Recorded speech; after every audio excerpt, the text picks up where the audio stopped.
Hey everyone, welcome to LearnEnglishPodcast.com, your spot for sharpening real-world English while upgrading your mindset. I'm Wason, checking in from sunny Miami. Stick with us till the end, and you'll walk away speaking clearer and thinking tougher. Double win. Hi friends, Lydia here. Quick tech tip: if our pace feels lightning fast, tap the gear icon and pick 0.75x. Problem solved. Stay tuned because today you'll learn how to build ironclad mental strength while mastering everyday American phrases. Lydia, how was your week? Any moments that tested your patience? And the English voice in your head? Real examples help listeners steal the vocabulary and mindset tricks you used on the spot. Wild week. My phone died scheduling a parent-teacher conference. I missed my subway stop, and I nearly yelled. Instead, I paused, breathed, and treated the chaos like a pop quiz in mental fitness. That story nails our theme. What exactly separates mentally strong people from everyone else? And why does toughness matter when you're conjugating verbs or making small talk at Starbucks? Mentally strong folks expect resistance. They treat each hiccup, missed bus, tricky phrasal verb, awkward coworker question, as weight on the barbell. Lift it, and both your psychological and linguistic muscles grow thicker with every controlled repetition. Love the barbell pick.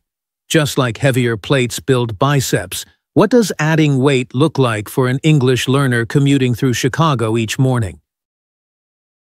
Picture our commuter ordering coffee in English even when the line feels impatient, or volunteering a comment in the morning stand-up instead of hiding on mute.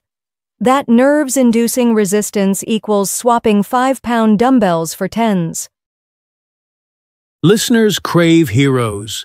Have a real American example of someone who turned brutal struggle into bulletproof grit?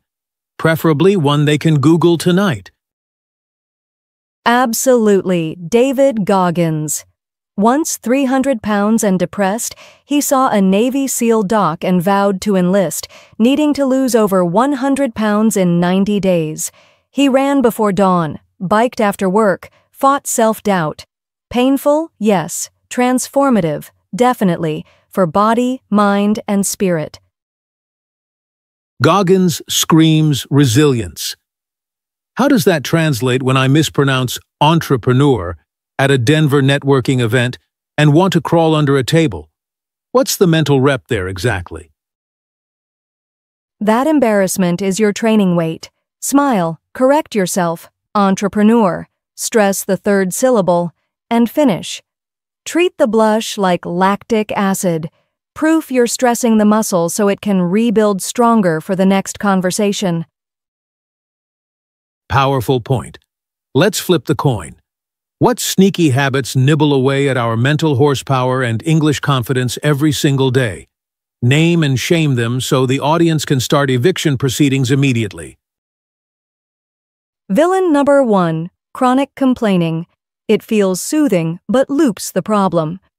Replace grammar is impossible with grammar is tricky. Let's tackle 2 rules right now.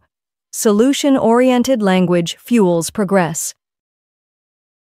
So instead of, my accent is terrible, I'd say, my accent is evolving.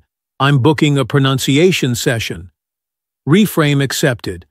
Habit number 2, the suspense is killing me here. Habit number 2, chasing comfort. Growth hates the couch. If you always choose subtitles on Netflix, switch them off for 1 episode. That micro-discomfort trains your ears and proves difficulty is safe, not deadly.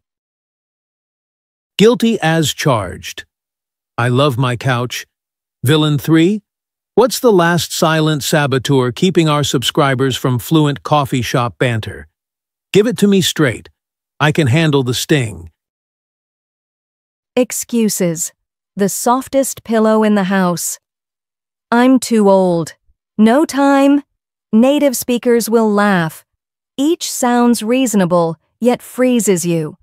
Replace excuses with micro-commitments. 10-minute timer, 1 phrasal verb, 1 voicemail. Action erases alibis. Love the antidote. Let's pivot to proactive habits. What daily drills forge tungsten-level resilience for both mindset and English, something our audience can squeeze between lunch breaks and laundry? Start with a cold shower. Your brain screams, you stay. Next, 10 push-ups for blood flow. Third, 5-minute meditation for focus. Finally, record a 60-second English diary. 4 tiny habits, 15 minutes total. Compound interest on courage and fluency is massive. Meditation still feels woo-woo to many Americans. How does sitting with eyes closed lead to better small talk about Sunday's NFL game? Convince the skeptics in 30 seconds. Meditation builds the pause button. When your neighbor mentions the Ravens' loss, that mental space lets you listen, breathe, and respond. Pair it with a daily voice memo. Reviewing trains clarity so your take on the quarterback's stats lands smoothly, not in fragments. Quick pit stop. If you just joined us, you're watching LearnEnglishPodcast.com, the channel fusing practical English with life-upgrading mindset hacks. Smash that like button so the algorithm knows you're getting value. Keep hanging out. After our final segment, I'll distill today's 8 power principles into a lightning recap you can screenshot. The longer you stay, the more packed your toolkit becomes.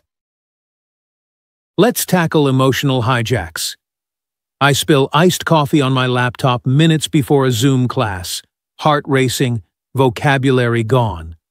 Walk me through the mentally strong response, calmly. First, breathe. Inhale 4, hold 4, exhale 4. Second, label it. I'm anxious, not doomed. Third, act. Towels, 5-minute break, reboot. Clear language flows once panic lowers, just like vision returns when windshield wipers swipe rain away. Nice metaphor.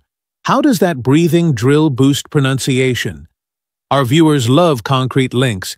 Help them picture the science without a whiteboard full of alveoli diagrams and Latin terms today. Controlled breath slows your syllable rate, giving your tongue time to shape sounds cleanly. Say responsibility in a job interview. Steady airflow makes consonants pop. Athletes regulate breath for accuracy. Speakers do the same for crisp American intonation. We've covered breath. Let's unpack failure. Silicon Valley founders sport graveyards of flops. How do we reframe bombing a presentation or mixing tenses as constructive rather than humiliating? Picture failure wearing a hoodie labeled feedback. When you botch a slide deck or say bide instead of bought, jot the trigger, adjust, and try again within 24 hours. Speed shrinks shame, cements learning, and mirrors agile iterations tech companies swear by. Solid. When life hurls curveballs, your flight from LAX gets canceled. What mindset keeps you grounded instead of spiraling? Give us the mountain knot leaf blueprint. Adopt the progress over perfection lens. Tell yourself, this delay buys study time. Then crack open your English notebook at gate 72. Mountains don't control wind, but they refuse to move. Your inner narrative can do the same. Headline moment: discipline versus motivation. Every January, my gym is packed, and by March, tumbleweeds roll through. Why does discipline win the long game? Explain with an analogy. Motivation is a New Year's sparkler, bright, brief, gone. Discipline is the stack of hickory logs that keeps the campfire hot at 2 a.m. Build it with non-negotiables. Tuesdays you study pronunciation at 7 p.m., rain or Netflix premiere. Repetition turns schedule into identity, and identity fuels results on autopilot thereafter. Speaking of autopilot, Give us one micro routine an overworked New Yorker can slide between commuting, daycare pickup, and dinner prep, something that won't require a second espresso. While riding the A train, pop in earbuds and shadow a 1-minute news clip, repeating each sentence after the anchor. 5 loops equals 5 minutes. Then text a friend a summary using today's new word. 10 minutes. Zero scheduling chaos. Massive pronunciation gains. We're nearing the finish line. Could you wrap everything in a neat takeaway bundle? Think bullet points they can screenshot before the subway hits a tunnel dead zone? Snapshot. 8 power principles. 1. Expect resistance. 2. Treat struggle like fire forging steel. 3. Delete complaining, comfort-seeking excuses. 4. Practice daily discomfort, cold showers, push-ups, meditation, voice memos. 5. Breathe to control emotions and pronunciation. 6. View failure as feedback. 7. Choose progress attitude. 8. Trust discipline over motivation. If those bullets lit a fire, hit subscribe on learnenglishpodcast.com and ring the bell so fresh episodes land while you sip morning coffee. Share this video with a buddy who keeps saying, maybe tomorrow. Remember, consistency beats intensity. Grab today's micro habit and run with it before motivation cools. We'll be back next week with new vocabulary, mindset hacks, and plenty of friendly American banter. Until then, stay curious, stay courageous, and keep leaping forward with LearnEnglishPodcast.com. Thanks for investing your ears and energy. Keep moving, keep resting, keep speaking brave sentences. We'll see you next week on LearnEnglishPodcast.com, where healthy bodies build fluent voices. Until then, hydrate and hit the sack early every single day, friends.